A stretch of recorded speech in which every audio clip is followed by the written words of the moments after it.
Now, I love treacle pie, ever since my granny used to make it. But it's the first time I've actually tasted treacle and crumble together, but it's inspired me to make this dish.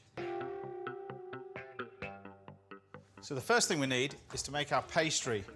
And for that, you need everything really chilled, even the flour's in the fridge. The butter's come out the freezer and the icing sugar in the fridge. Sounds unusual, but you want to keep it nice and cold. Start mixing the butter, sugar and flour together.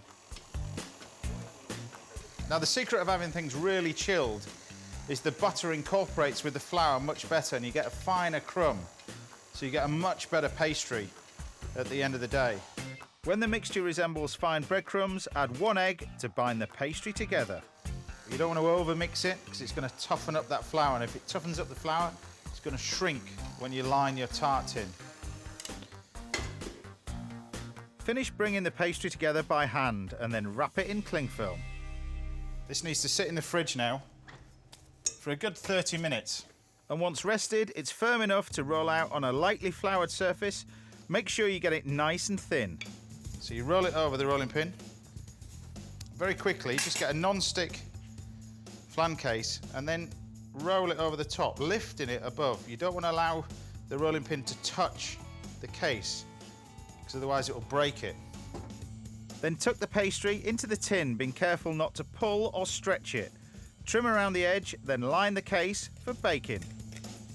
Now, this is a tip you learn as a chef in a restaurant. Baking beans are quite expensive, so we don't really use them. So we can either use rice or flour. Flour being probably the cheapest thing in the kitchen. And if you use cling film like this and press it down, it gets right into the edges. The flour will keep the pastry nice and thin and also stop it from shrinking.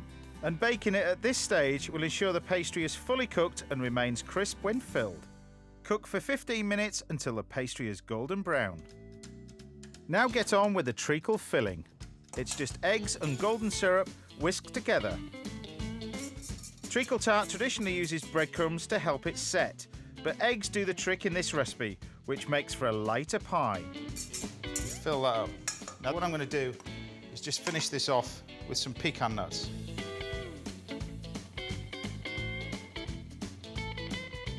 Place it into a low oven and bake for an hour, and then it's all about the topping. So a standard crumble mix.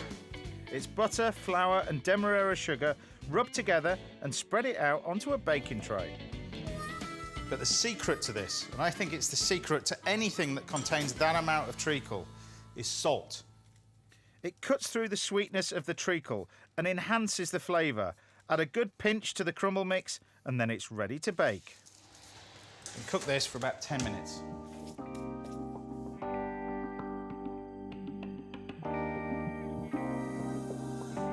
So this is after about an hour in the oven. You can see it's actually quite soft. And that's what you're looking for. It's not as dense and as heavy as treacle tart with the breadcrumbs. Still be able to slice it, but nice and soft. But this is the real key, I think, this salt crumble. On its own, you want to put that on your chips. With this, it's fantastic. Even though you've got all that treacle in there, it's the salt that cuts through the sweetness. And there you have it. My treacle pie with sea salt crumble. The texture is very similar to sort of shoe fly pie, but it's not as dense